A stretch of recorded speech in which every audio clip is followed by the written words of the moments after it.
Go ahead and get started. Welcome everyone. Thank you all for joining us tonight for this webinar. My name is Brenna Marsichek. I'm the Director of Communications and Outreach with Madison Audubon.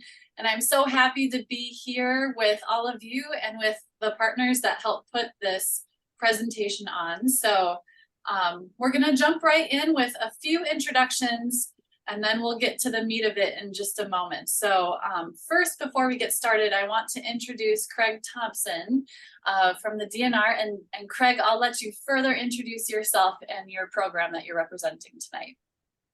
Great.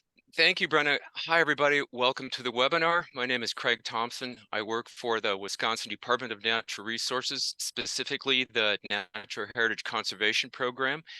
And I also serve as the department's representative to the Wisconsin Bird Conservation Partnership. Now, for those of you who don't know what WBCAP in shorthand is, WBCAP is a partnership of more than 180 organizations across the state of Wisconsin, all of whom are pulling the rope in the same direction for birds. I think it's fair to say that conservation has become an urgent endeavor across all groups of organisms, particularly birds. And there's widespread recognition within the conservation community that we need to accelerate our efforts to address threats to birds. This webinar does just that. Every treated window saves birds, and the conservation impact is immediate. And tonight, your participation enables you to become part of a growing collaborative. We're all working together to respond to these dire threats that are driving not only bird declines, but the extinction crisis in general. So as we're getting started, I want to thank Brenna and Lisa for organizing and hosting this webinar. Thank all of you for taking time out of your busy schedules to participate tonight. And now it is, in fact, time to get started. So I'm going to turn it back over to Brenna. Great. And actually, before we jump back in, I want to introduce Lisa Gomnitz from SOS Save Our Songbirds campaign. Great. Thank you so much. As Craig said, it's wonderful to have such a great turnout. We're really excited to have Brenna sharing her experience and her expertise in this area. I'm the coordinator for SOS Save Our Songbirds, which is a new campaign to help more Wisconsinites take 3 simple steps to help save songbirds. The first one is to add a few native plants that are good for birds to their yard or balcony. The second one is to reduce the threats, window threats to birds. And then the third one is to try bird-friendly coffee a couple of days a week. What's bird-friendly coffee? Well, it's coffee that is grown in Central South America in under shade and using organic methods. And right now, a lot of the forests that our birds depend on, migratory birds depend on for winter habitats, are being cut down to make way for more coffee. So that's why we've got those 3 steps. And SOS Save Our Songbirds, we're helping people do this through working with Madison Audubon and other organizations in WBCAP to put on learning events like tonight, and also to share materials and to try to get the media to focus in on the 3 steps and just the threats to our songbirds. So with that, we'll talk a little bit about, we've got a campaign called Stop the Fallout. As Brenna will talk about this year, fall is the most deadly time for birds, for bird window collisions, and fixing just one home window will help. So part of the campaign is the webinar tonight. Brenna will show you, some good solutions, see which one fits for your home. And then we also have local events to show you solutions in person. And there's Friday, there's a Lake Mills event. Saturday, there's one in Madison, and Sunday, there's one in Oshkosh, and there are more events in September. The information about the local events, as well as discounts that we've arranged with some of the manufacturers of 2 of the more popular products, those are all to be found on a website. And Caitlin will be entering that website into the chat for you to look at. But with that, I'm going to hand it back to Brenna and let her get going on the evening's learning. Thank you, Lisa.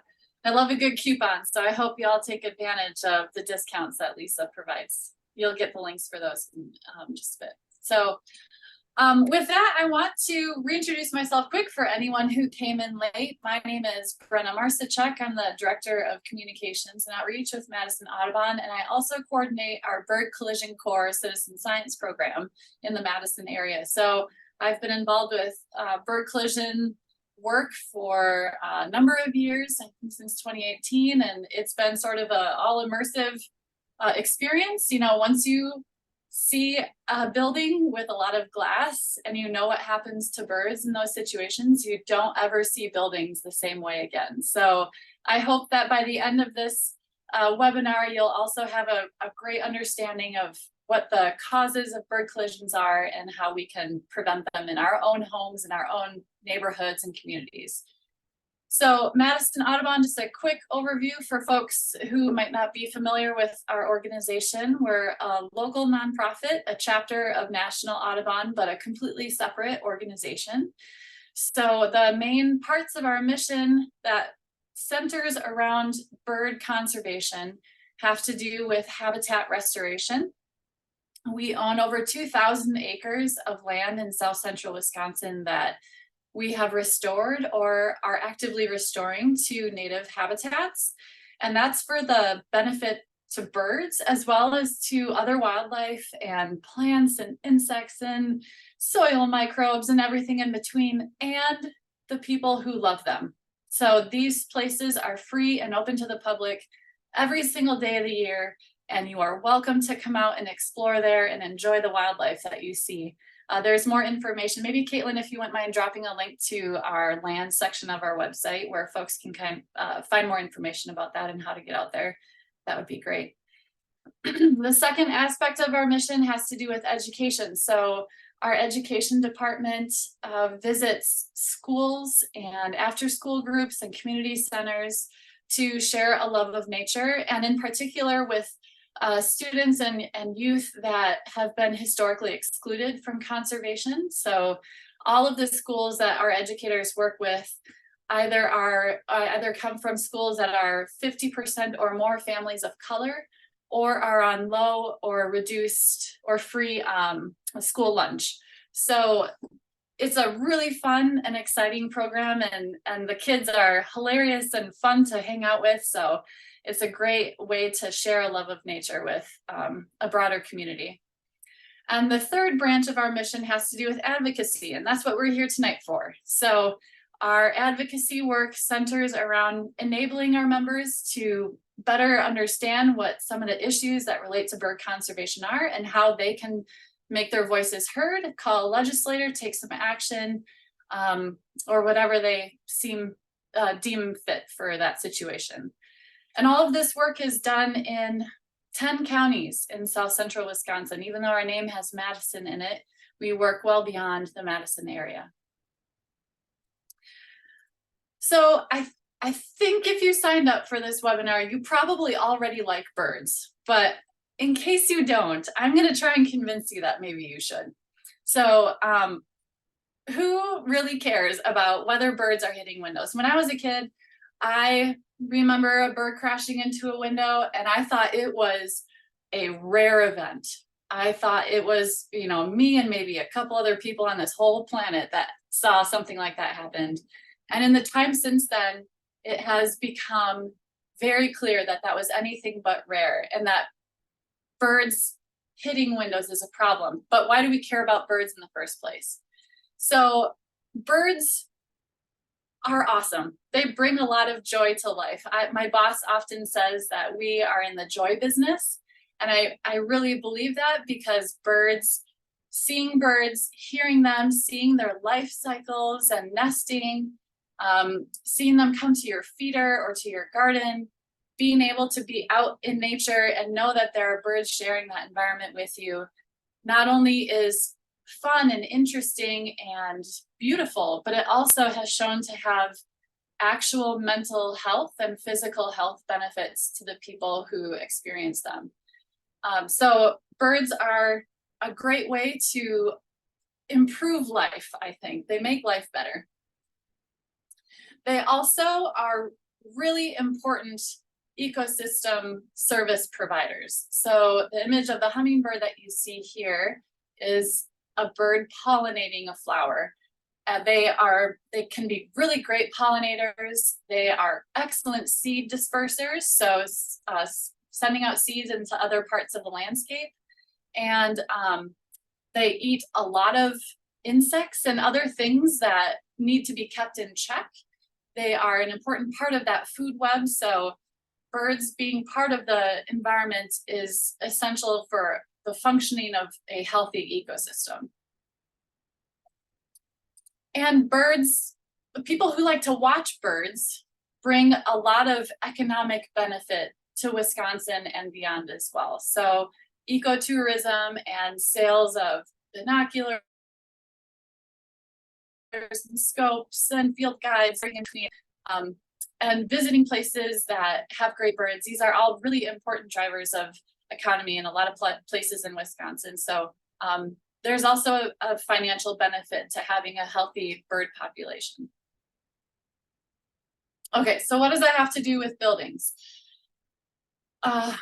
Birds hit buildings at a really alarming rate.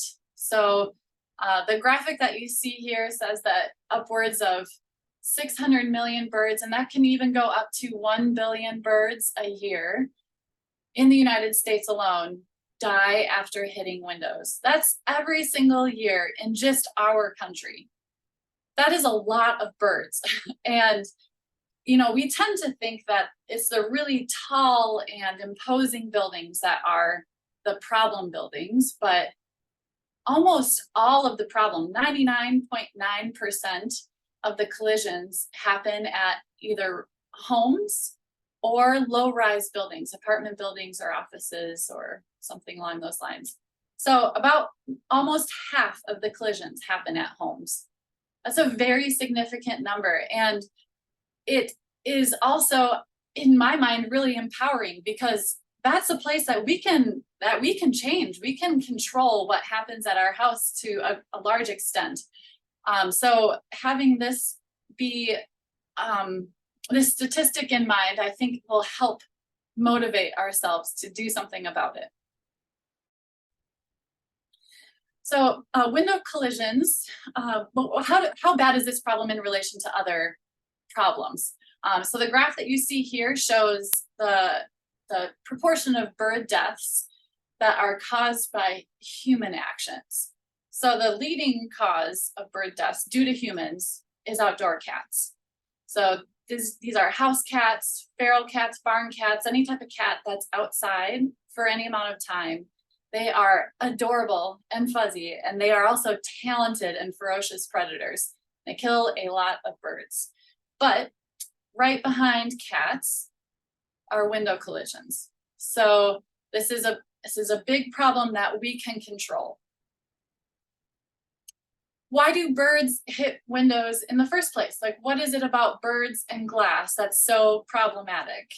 Some of it has to do with how the eyes on the bird are placed. So as you can see in this really cheeky red start, the eyes are kind of on the side of the head or wider apart than many other animal eyes are, including humans. And that can be very helpful when they're trying to, detect a predator coming at them. But it definitely, it makes depth perception and, being able to detect something like glass that they're going toward more challenging. And they also don't have the benefit of speaking a shared language with us. So we as humans can teach each other and teach our children and whoever else that what you see, this clear thing that's inside of a metal frame or a wood frame, it's not just clear air, this is a window, right? So we learn this from early on, that the frame typically tells us that that's a window in there. And even though we learn this and we know this, we still see people walking into windows and doors. Like, it's kind of funny if you and the person doesn't get hurt. But if a bird does it, they're moving at such a greater speed and they have such smaller bodies that it's not funny when a bird hits a window. It often is deadly. And birds migrate at night, and they migrate by sight. So with if there's a cloud cover that night, it pushes the birds down further in the environment, and that sometimes puts them in line with buildings.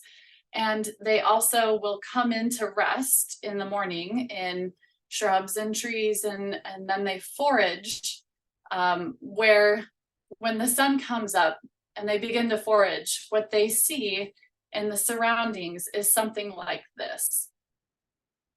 So for you and I who see a purple frame and what's clearly a reflection in the glass in between, a bird would see a place to find food, or to escape from a predator, or to rest for a while it recharges for another night of migration. So reflection is a very big driver of collisions, and one of the things that we need to keep in mind as we're trying to adjust our windows to make them less problematic for birds. Another driver of collisions has to do with the transparency and what we call a pass-through effect. So as you can see in these images here, there are two sets of windows and they run parallel to each other. So for us, we can see that that's glass, but a bird would see some clear space to fly through and to get to the other side, whatever they're trying. So these pass-through effects are very dangerous for birds. Often in our bird collision core program, our volunteers find that these are hot spots for collisions, and they often don't look just like these. You know, in our home, sometimes it's just that your living room window runs parallel to your sliding back door, like how it is at my house. And you can see if you stand on the road that you can look right into the backyard, into the tree. So it doesn't have to be a big set of windows, but any type of window that has that pass-through effect should be addressed.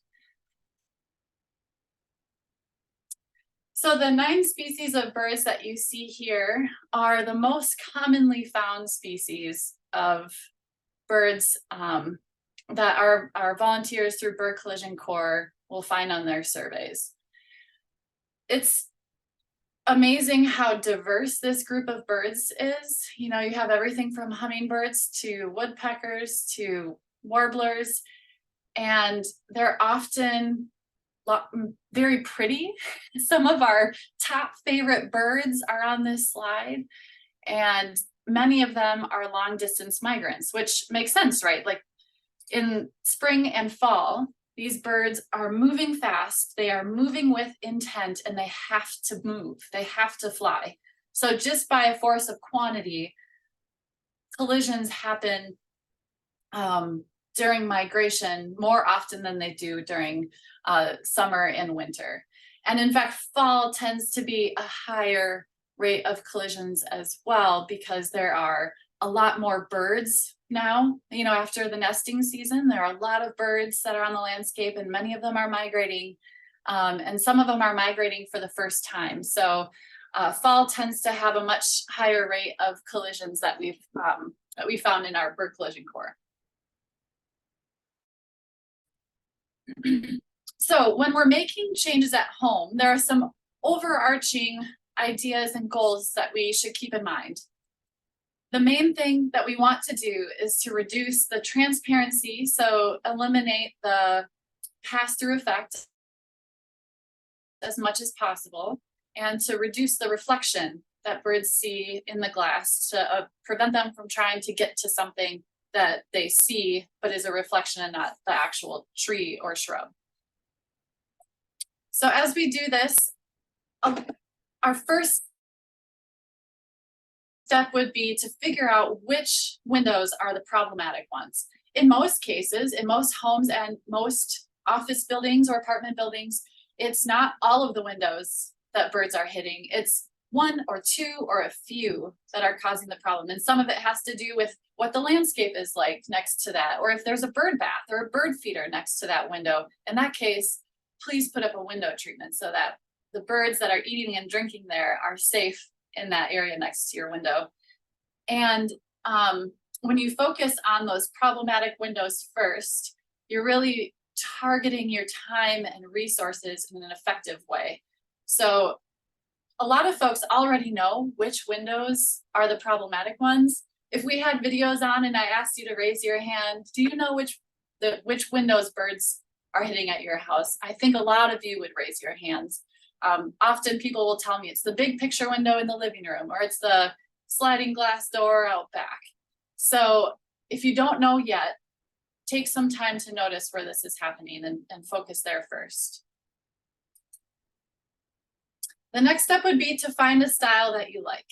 And this seems really obvious, but when you take some time to make sure that this style suits you, you're more likely to keep it up for a long time, and you don't have to spend time undoing the work that you just did. For example, the dots that you see in this photo, in the images of this photo, are semi-permanent. So it takes some effort to take them off of the glass, which is a good thing when you like it because they stay up for a very long time. But if you decide you don't, then it's you know, it just takes more time and energy than you would like to spend to remove it. So take some time to figure out what you like first.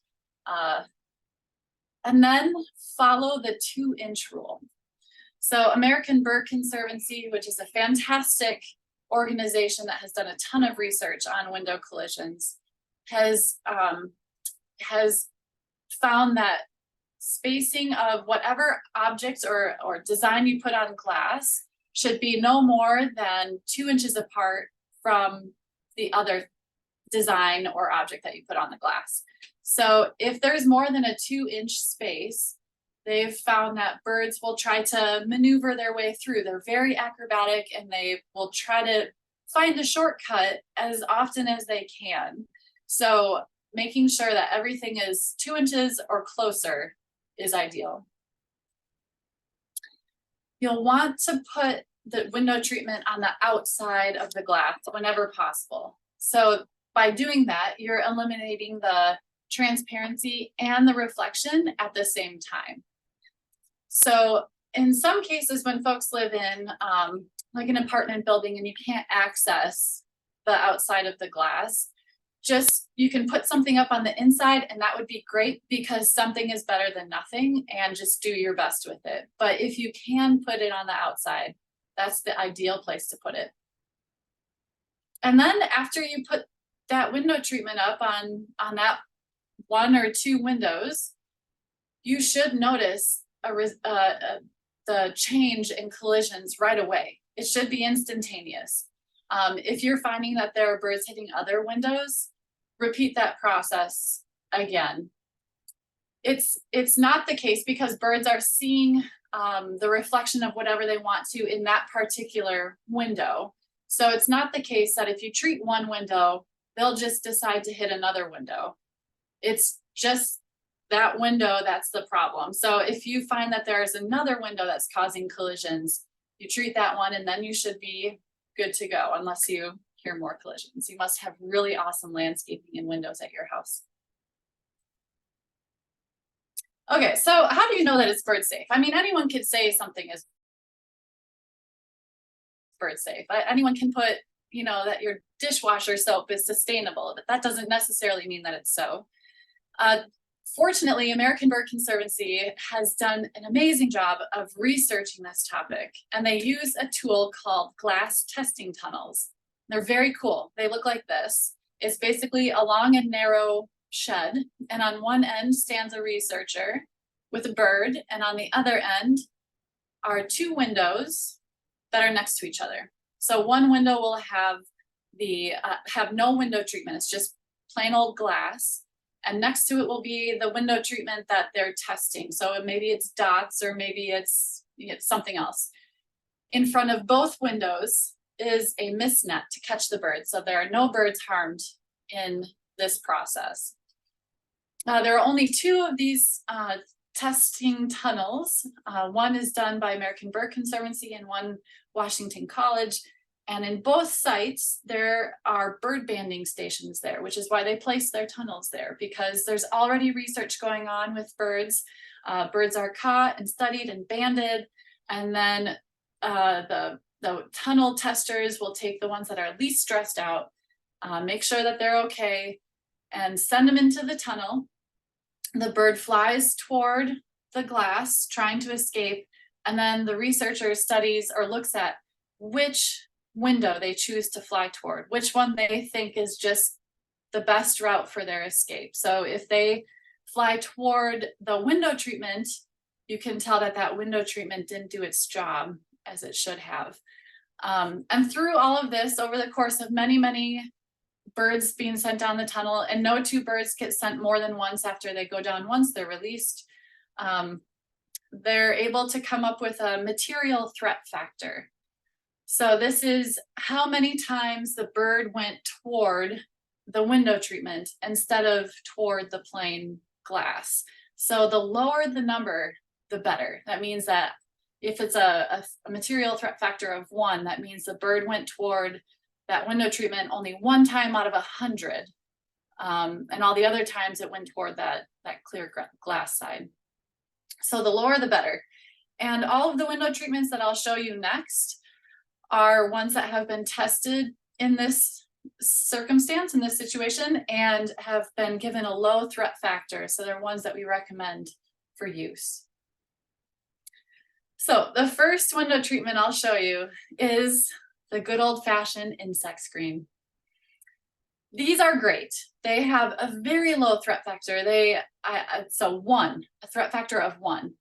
And you can see in this image on the left that there are a few sets of windows, and some of them have insect screens and some don't. And you can really see the difference in the reflection between those windows. The insect screen reduces the reflection and the transparency. A lot of homes already come with them. Some folks take them down for whatever reason, maybe seasonally, or they don't open their windows often. But if you have window screens or insect screens, keep them on. That'll really help birds. And if you don't have a window that needs an insect screen, like maybe a picture window, then you can go a different route. But for windows that would have screens, they're a great option. The next option I'll show you is a really fun one. It's using tempera paint. So this is a washable paint that you can get at a craft store. So this is a bottle I got at a craft store for $2.50 for this whole thing. It's really fun. You can get them in a whole bunch of different colors, and the paint is opaque. So when you put it on your window, it reduces the reflection and the transparency because the paint serves as that, it just breaks up that reflection. So you can see that the image on the right with the rainbows, they did a great job of following that 2-inch rule, where everything is no more than 2 inches spaced apart. And you can, if you have a window that's underneath an overhang, for example, this would be a great option because it's protected from the weather. If it rains and the rain gets on this window treatment, it would wash off and you'd have to do it again. So this is ideal for a window that's underneath an overhang. Or maybe you're really artistic, or your kids like to paint and you want to be able to put something new up on your window for every Badger game or season. This is a really nice option. So moving more into the sophisticated options for window treatments. The dots and grids that you see here are very popular. These are some of the products that Lisa has a discount for through SOS Save Our Songbirds. So maybe Lisa or Caitlin, if you want to include a link to how to get the discounted rate on that. Look at that, Caitlin's already on it. Thank you. So these dots are either circular, so they would look like this, or they come in squares. You can see they're all about the same size. They're a 1/4 inch wide, and they're spaced out at that 2-inch spacing. So whether you get the dots or the squares, it doesn't matter. They're both great options, and they're semi-permanent. So when you put them on your window, they last for a long time. Even in Wisconsin, where we have days where the heat index is over 100 and sun, and then we also have days where it's -30. Wisconsin, these dots are made for Wisconsin. They're rated for 10 years, but I know of buildings that have had them on for over 40 and still going strong. So they're a long-lasting product. So I'm going to show you a quick video on how to actually apply these, because it looks like it would be hard, but they come in a roll of tape like this, and it has dots. I don't know if you can see that already adhered to the tape. So you just lay it onto your window, press, they give you a little squeegee to press it onto, and then you pull back the tape and just the dots remain. So I'm going to show you a video that gives a more detailed look at how, no spoiler alert, at how to put these on. There, and then stretch it down and adhere it at the bottom. It's a long window, so I've stuck an extra piece in the middle. There's a second tape that you put on the other side of your window. The dots come on a roll of tape. Save them spaced about every 2 inches. So what I'm going to do is measure where a piece that's just a bit longer than my window. Got scissors. Piece off. And I need to slide it underneath the tape.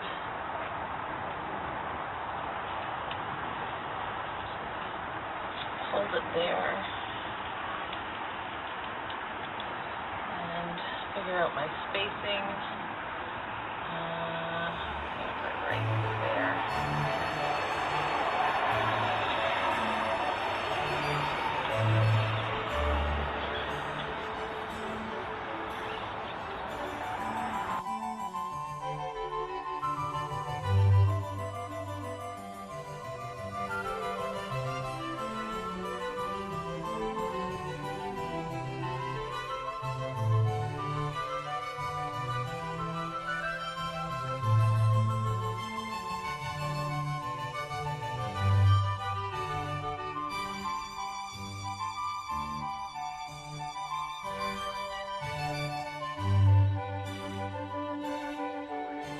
Tape off. Tape. Save it, because we'll need to use that again for the next one. And then we're just going to push down with our fingers.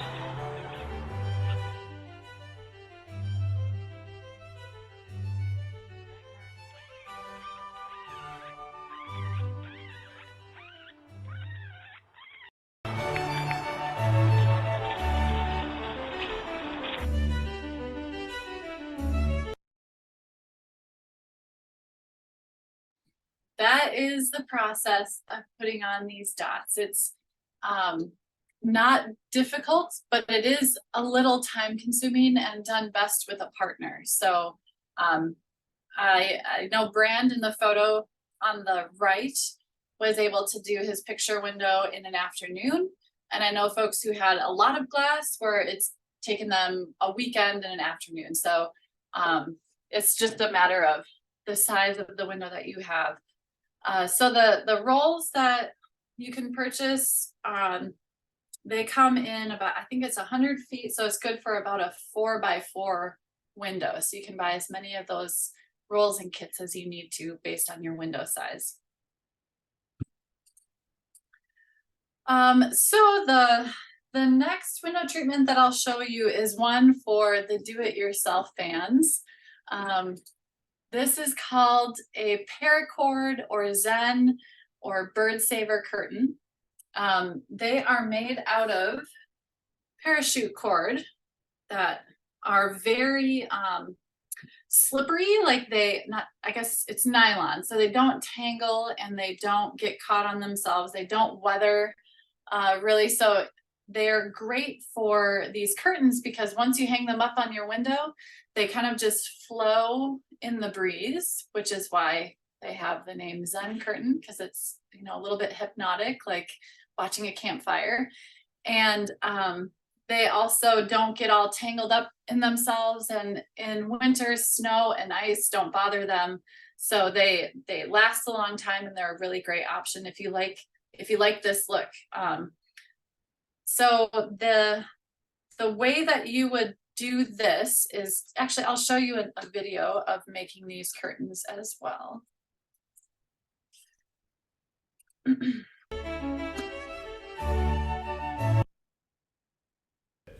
This is a camera lucida, and for the whole of You don't need to see that. Let's get you back over here. Okay.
Bird saver curtains are a really great option for a lot of types of windows. One type of window that they're not ideal with are casement windows, because as you crank them out, the cord can get kind of wonky in them and stuck inside of the casement window. So just to consider that if you're making them.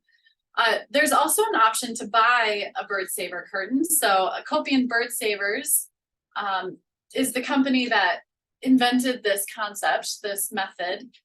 They offer a way for you to put in your window dimensions, and they send you a kit with a pre-made curtain that you just hang up. And they also offer a great set of tutorials on how to make your own. Their big question is, or their big motivation is to save birds. So they offer ways for you to do it, or you can buy it from them as well. Gail asked a great question, very observant question. She asked, is the 4-inch spacing on paracord effective when the dots require 2-inch spacing? It's a great question. And the reason that the 4-inch spacing is sort of allowed on the curtains is because the paracord is dynamic. It's not adhered to the glass, so it's away from the glass a little bit, and it's almost always moving to some extent. And so the birds are able to see that 3-dimensional object that's in front of the window, and it allows the 4-inch spacing to be as a very effective option. So it's a little bit, they kind of break the mold with that rule on this method. Okay, so Kathy says that she's used Zen curtains on her casement windows, and it sounds like it works well. So that's great.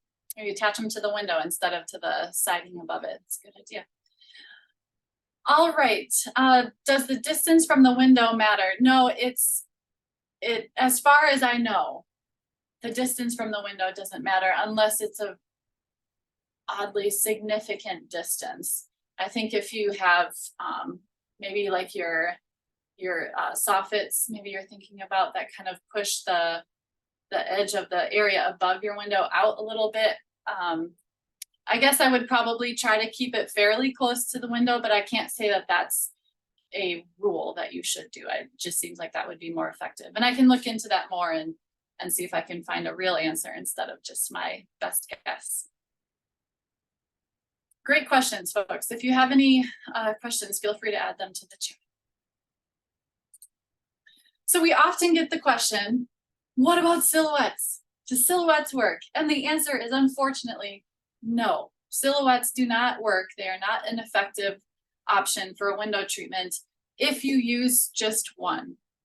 So, or even if you use a few. In order for these to be effective, you would have to follow that 2-inch rule.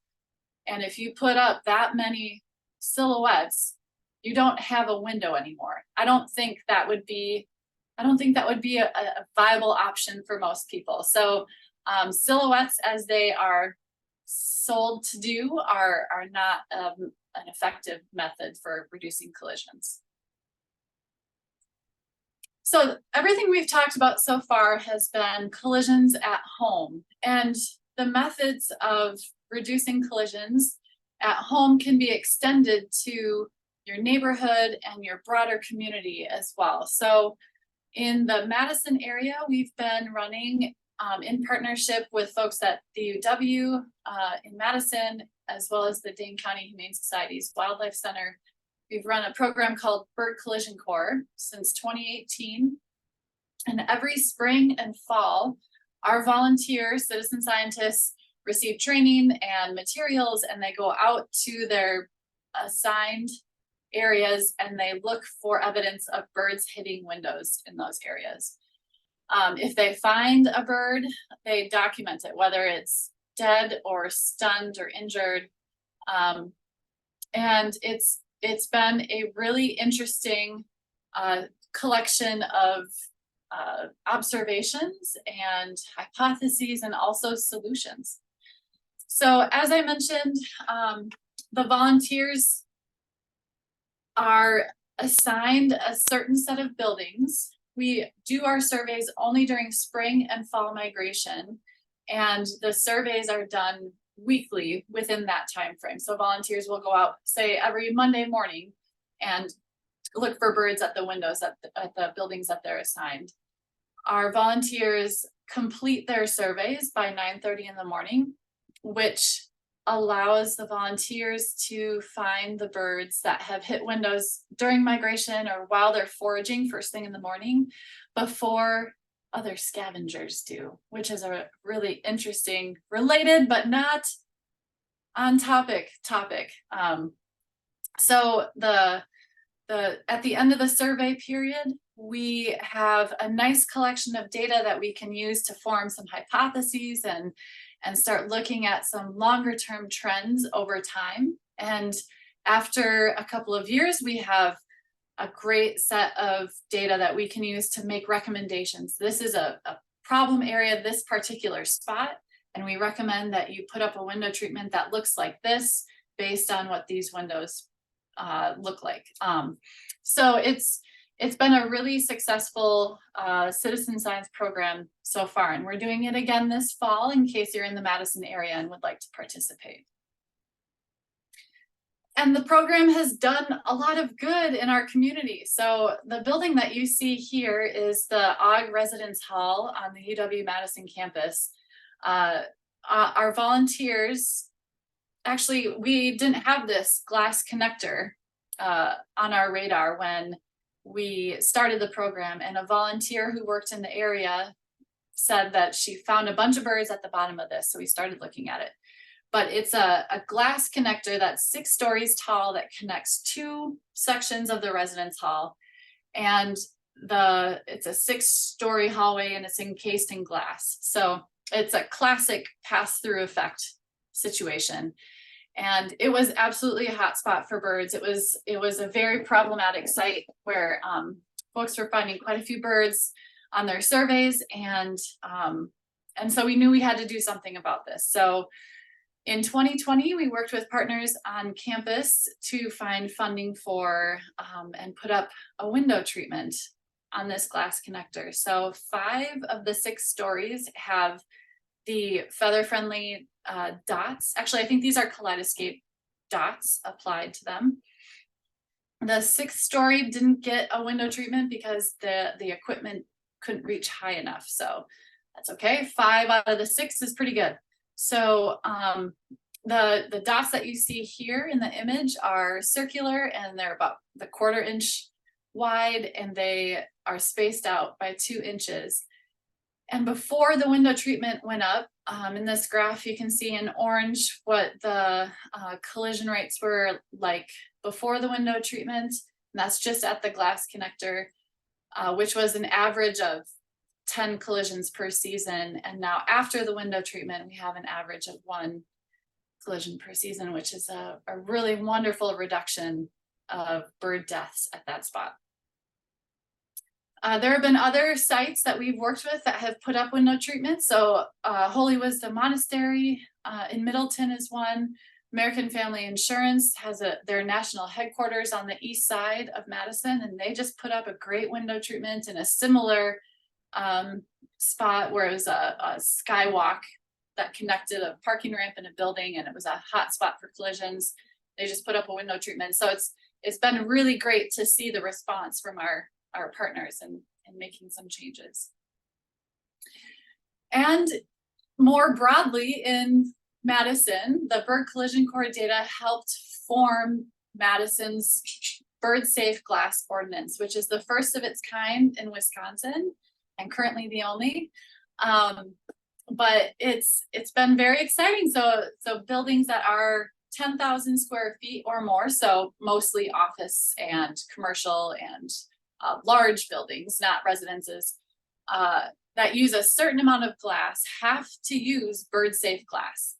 And in a lot of cases, that glass uses dots that look just like the OGG residence hall dots, or like the feather friendly or kaleidoscope dots, but they're baked or etched into the glass during the construction phase, or when they make the glass, they put in that etching or baking then, and it's called frit. So the dots that are pre-made in the glass are called frit, and they're a very effective way to reduce window collisions. So that's often what you see in Madison now as large buildings are going up, is that they're using frit in a lot of cases. So this ordinance was met with widespread community support. Not everybody agreed though, and a developer group sued the city saying that it was not allowable to add a code onto the building code. And so Madison Audubon and our partners supported the city as they fought back in that lawsuit, and the Dane County judge upheld the ordinance in 2022, which is great. And then the developer group appealed the decision, so it's still being litigated, but while it's in litigation, it's still in effect. So buildings going up in Madison still have to follow this bird safe glass ordinance. And as if you are in the Madison area and you drive around, you'll notice that a lot of new buildings will have some kind of frit or building design that reduces window collisions. And actually here, I'll show you here. So here are some examples. CUNA Mutual, which is on the west side of Madison, put up a very large, very glassy building actually before the ordinance was in place. And they used frit in their very large and glassy design. So even though a building like that looks like it would be just a death trap for birds, we monitored that building last fall and we found very few collisions, which is wonderful. In the upper right corner, that is the American Family Insurance Skywalk I mentioned, the window treatment that they just put up in June. So we're excited to get some post window treatment data there, since we have data going back to 2020 at that site that we can compare to. And then on the UW campus, basically, since we started this program in 2018, they've been working on changing how buildings are designed and put up on campus so that they're a lot more in tune with bird-friendly design. So this rec center that is on campus is very glassy, but all of it uses frit as well. So again, this is frit. It's the dots that are baked or etched into the glass during the process of making the glass versus the dots that we put on after the fact. So I hope that at this point you agree with me that birds are worth the effort when it comes to putting up a window treatment at your home. It doesn't have to be complicated or expensive. It doesn't have to be all of your windows. If we just start with one window or a couple, that can make a really big difference for birds, and they're absolutely worth it. So I'll put up some more resources for you here. A couple of them are Madison Audubon links, and a couple of them are other links. So SOS Save Our Songbirds is one of them. American Bird Conservancy is that last link there, and they are, I might be like captain of their fan club because they're awesome and a great resource on window collision information and resources. So if you would like to contact me, my email address is at the bottom of this as well. And at this point, I think that we can, I'm gonna allow you to unmute. Sorry, one second. Okay, you should be able to unmute yourselves now. If you have a question, I'd love to hear from you, or comment, or maybe you've used some of these window treatments and have some experience with it. Feel free to unmute and chime in, or you can also type it into the chat.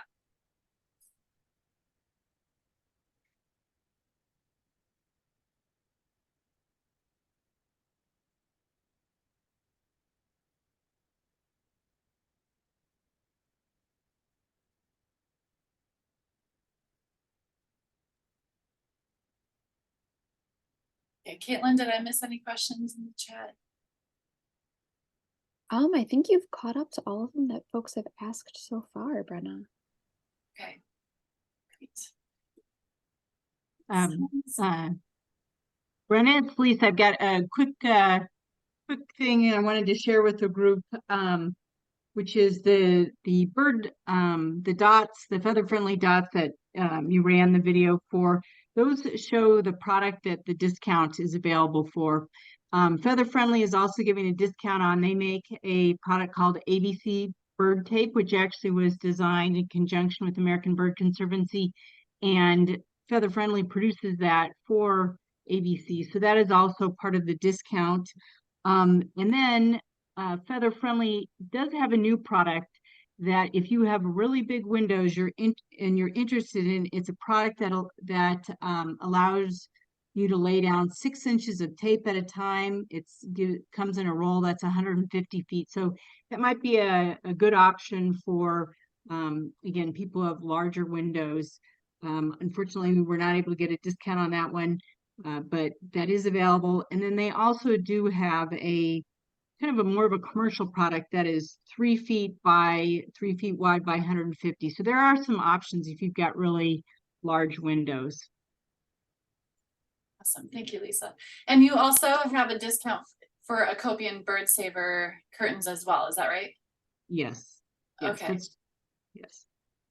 And that's good through, if I remember right, then is September? Sure. The Acopian Bird Savers is 20% off, and that is good through the end of September. And then the Feather Friendly product is a much shorter period that is good through the end of the month. So take a look at the website and see if that fits in with what you'd like to do at your house. Great, thank you. Martha, I see that you asked if there's something special about paracord or would other similar cord work like macrame. Paracord works best for these window curtains because they don't tangle. So something like macrame would both be more likely to tangle and get all caught up and make a big ball of mess, and also break down a little faster because of the natural cotton content in there. So it's really worth the extra money to get the paracord. And I bought a big spool. I think that was like 500 or 1,000 feet online, because I make curtains more than you probably would, but you can buy it in a smaller quantity. You can also find paracord at craft stores. I know places like Michael's and Joann's carries it. So you can definitely find paracord at relatively inexpensive prices. Great question. All right, any other questions?